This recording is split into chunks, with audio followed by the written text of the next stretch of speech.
Paz a todos, vamos dar início a mais uma matéria do nosso curso médio em teologia, aqui pelo canal do YouTube. É um prazer tê-los aí do outro lado, você que passa aí despretensiosamente por nosso canal. Inscreva-se, fique à vontade, divulgue para outras pessoas. São cursos gratuitos aqui no YouTube. Usamos edições IBAD, um curso nacional que existe há quase 70 anos no Brasil e é muito bom tê-los aí conosco, tá? E nesse momento, nos próximos vídeos, nós vamos falar sobre história da igreja, da autoria do livro do David Rubens de Souza, Origem e Desenvolvimento da Fé Cristã, tendo como foco, evidentemente, a história da igreja. E você que tem a matéria em mãos, na página de número 15, então esta obra tem por objetivo apresentar a história de 2000 anos da igreja cristã.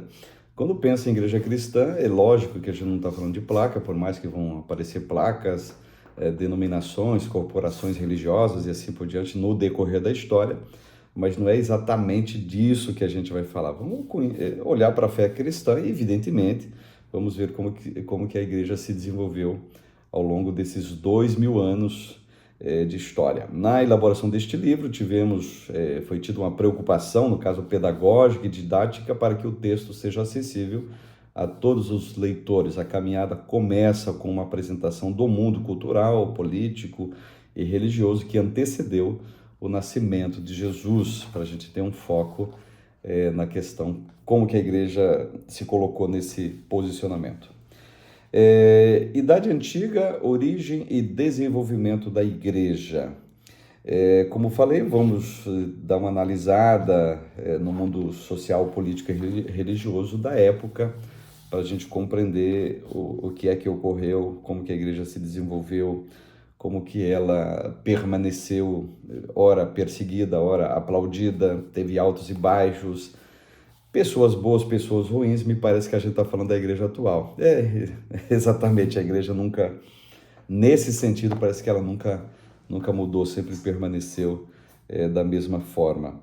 Página 19, capítulo 1, contexto histórico, social e político de surgimento da igreja. O domínio romano abrangia um grande território que era limitado pelo oceano e pelos rios Reno e Danúbio, ao norte do Mediterrâneo. Nós temos um mapa aqui que mostra o império que abarcava o norte da África, o Egito, e se estendia para o Oriente até as fronteiras com o Império Persa, norte da África e até o Irã, vamos imaginar dessa forma. Então você vê a vastidão que era o Império Romano. Aqui na página 19, para quem tem o livro em mãos, você pode ver basicamente aqui aonde se estendia o vasto Império Romano. Então, as fronteiras norte da África, Egito, indo até o Irã, até a Pérsia. Origem e importância do Império Romano para a civilização ocidental. Evidentemente que teve uma certa importância de crescimento intelectual, a estrutura do Império Romano, suas estradas, sistema de correio, sistema de escrita, sistema da língua. Não vamos falar da parte ruim, a máquina de guerra, a crueldade, a forma de conquista, a vassalagem, a forma com que eles escravizavam os povos conquistados, enfim, tudo isso fazia parte do Império Romano, mas tiveram uma certa importância como um todo na questão da civilização.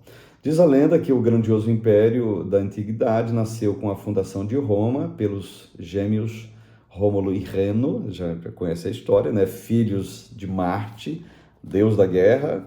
Com uma mortal, os irmãos teriam sido abandonados, mas salvos por uma loba que os amamentou e os criou. Depois de Rômulo teria matado o irmão e fundado a cidade, dado a ela o seu nome, né? Roma, no caso, né? Por outro lado, a história diz que tudo começou quando algumas tribos de origem sabina e latina estabeleceram-se um povoado no Monte Capitolino, junto ao rio Tigre. Essa aqui eu acho que é a história mais correta do que duas pessoas criadas pela loba e tal, enfim. Bom, na verdade, o que podemos afirmar com segurança é a importância que o Império Romano teve para a civilização ocidental. Eles criaram o alfabeto latino, base para muitas línguas, evidente, inclusive o português, o nosso português. Os alicerces de todo o sistema jurídico ocidental também estão fundados no direito romano, observe. Então, antes do surgimento do cristianismo, a influência do povo romano foi estendida desde a Itália, incluindo a Gália, Espanha e o norte da África no ocidente, e para uma parte significativa do Oriente, claro. No entanto, esse período de expansão coincidiu com uma era de crescentes conflitos e instabilidade política e social da República Romana. E claro que teve isso. Exemplo aqui, explicando página 20 e 21, o assassinato de Júlio César e a ascensão de Otávio, crises, né? Roma e a religião helenística, os gregos, em termos de religião, em termos de influência, sempre foram envolvidos com a questão de Roma. As escolas filosóficas helenísticas romanas que apareceram nesta época, que tiveram importância também na expansão do império, principalmente na questão de cultura. E aqui a gente pode citar 3 nomes importantes dessa época, que foi o Sócrates, o Platão e, evidentemente, o Aristóteles, essa trindade, digamos assim, da filosofia da época, que tiveram, sim, influência na questão da educabilidade romana.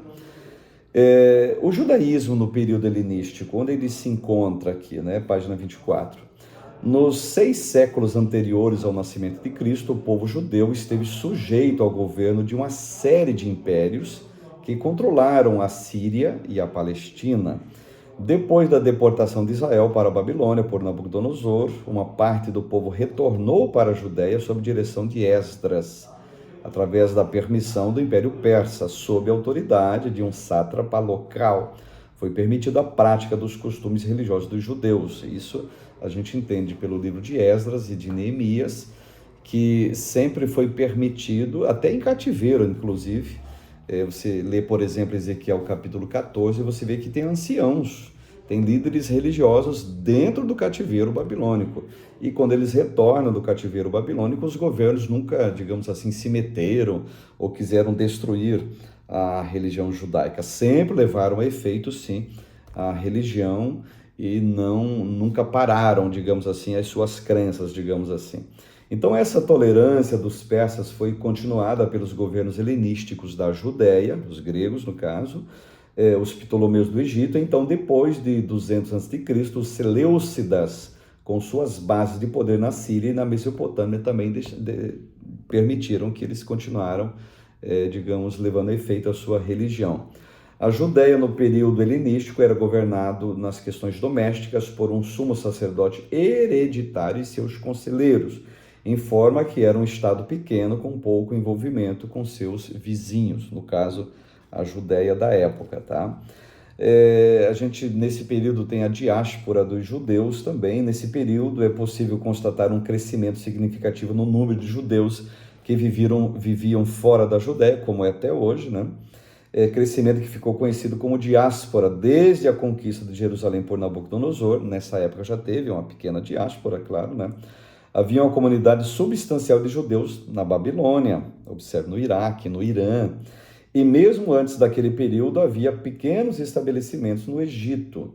E durante o período helenístico, entretanto, como os ptolomaicos, como os seleucidas, descobriram que os judeus eram súditos úteis e soldados capazes e permitiam que eles se estabelecessem fora da sua terra natal, já com a população em excesso.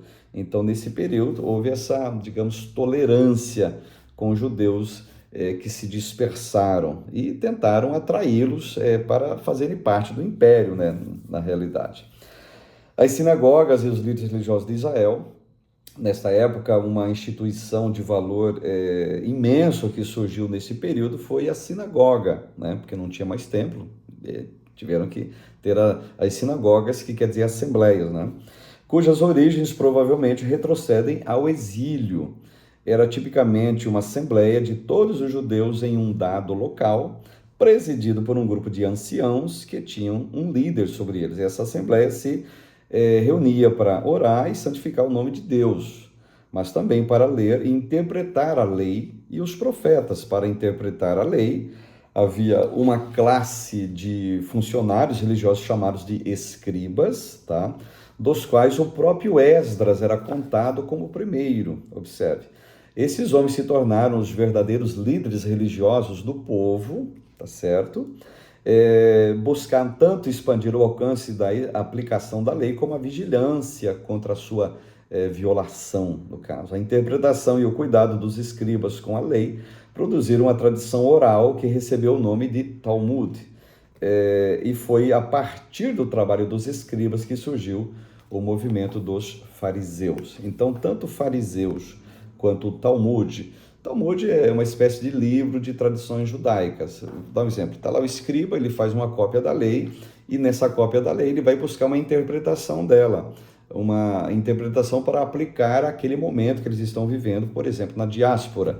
E dessas interpretações surgiram os zelosos, entre aspas, né, digamos assim, os fariseus, e surgiu também o Talmud, que até hoje para os judeus é considerado como uma espécie de um livro muito importante. Não vou dizer sagrado, revelado por Deus e tal, enfim, assim como foi a Torá, assim como foi a Taná, o Antigo Testamento, mas ele anda bem concomitante, bem aparelhado, digamos assim, com o Talmud.